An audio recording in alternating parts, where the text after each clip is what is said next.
Halo bro, Assalamualaikum warahmatullahi wabarakatuh. Kembali lagi dengan saya Dafan Mulifa di Mulifa Channel.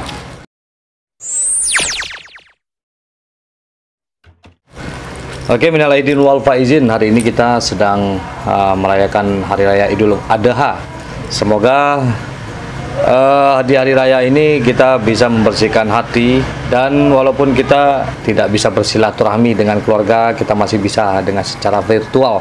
Dan alhamdulillah kita masih dikasih kesehatan oleh Allah. Dan mari kita doakan buat sahabat-sahabat, teman-teman, keluarga, dan seluruh orang muslim yang telah mendahului kita.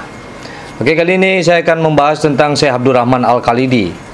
Ya, Syekh Abdul Rahman Al-Khalidi. Jadi temanya ini adalah mantan parewa yang di akhir hayatnya menjadi seorang syekh. Bahkan dia adalah penemu dari silat Kumango. Nah, Syekh Abdul Rahman Al-Khalidi ini bisa disebut juga dengan Syekh Kumango. Nah, bagaimana cerita selanjutnya?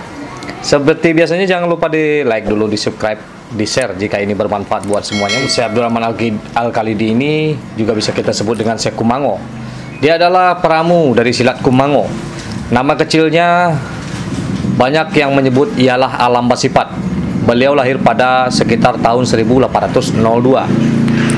Sebelum disebut sebagai Syekh Kumango, Abdul Rahman Al-Khalidi dulunya memang dikenal sangat kuat dan hebat dalam bela diri atau berkelahi.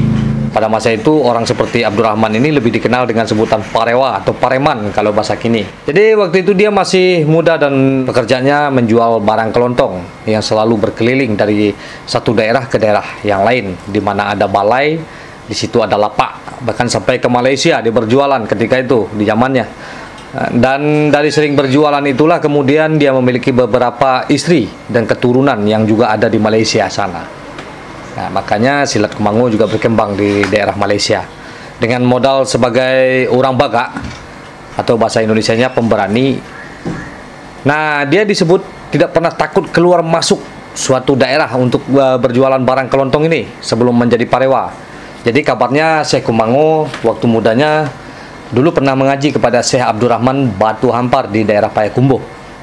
Nah, karena terpengaruh lingkungan, Syekh Kumango akhirnya tumbuh menjadi parewa yang berjiwa keras, baga.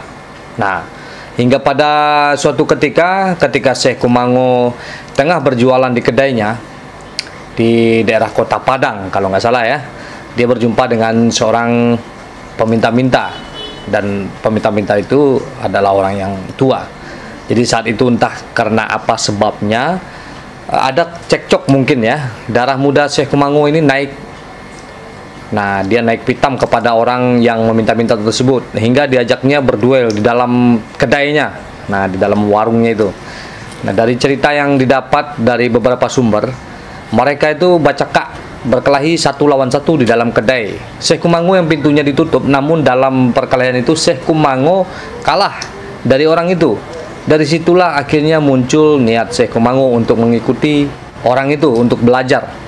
Nah, dari sumber lainnya diceritakan pada satu waktu saat beliau berdagang di Padang, ada seorang kakek yang membuatnya marah karena selalu nyinyir meminta uang, sehingga membuat darah Alam Basipai ini naik, hendak mengajar si kakek tersebut. Nah, ini suka naik darah dia.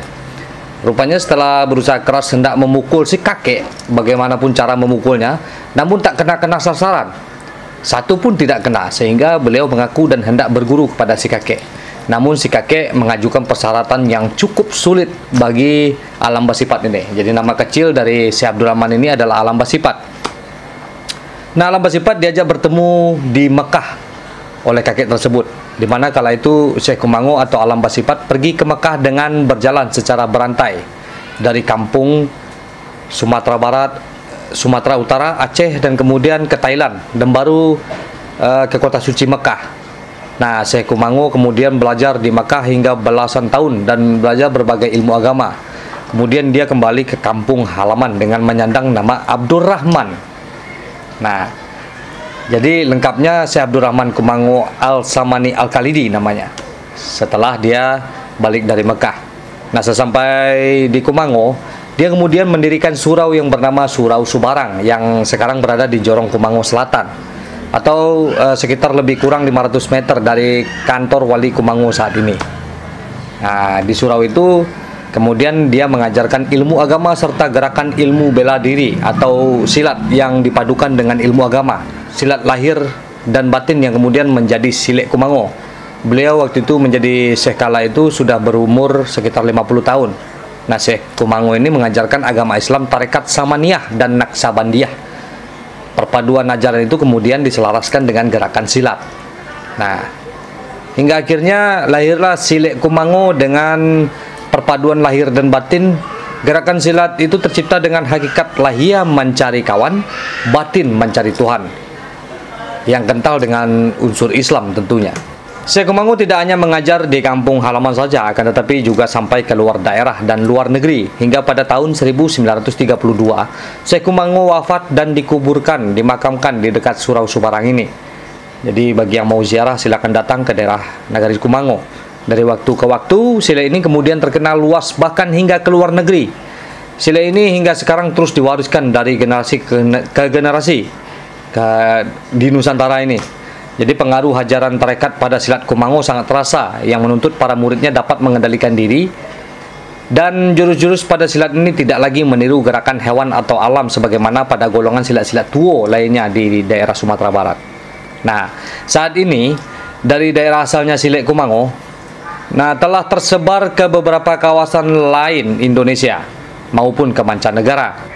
Silat ini juga telah dituliskan dalam karya beberapa peneliti bela diri seperti Don F. Drager tahun 1970 sampai 1972 dan Hiltrud Cordes 1990, Christine Pauka 1998 dan Oong Mariono pada tahun 2002 kemarin. Jadi itu kisah dari Syekh Abdul Rahman Al-Khalidi, sang pencipta atau peramu Silek Kumango, percampuran antara tarekat, hakikat dan silet tuo. Akhirnya terjadilah silat yang lembut tapi mematikan. Itu kisah dari perjalanan seorang yang tentunya ketika mudanya dia preman, parewa, tapi tidak menentukan kalau hari esok dia akan selalu seperti itu. Nah, sesuai perjalanan waktu, ada orang ini waktunya dia untuk berubah. Oke, jangan selalu menghukum ketika orang ini masih ABG. Kita tidak tahu dia besarnya akan menjadi apa. Seperti biasanya, majulah Minangkabau, majulah Indonesia bersama saya Dafan Mulifa. Selalu di Mulifa Channel. Assalamualaikum warahmatullahi wabarakatuh.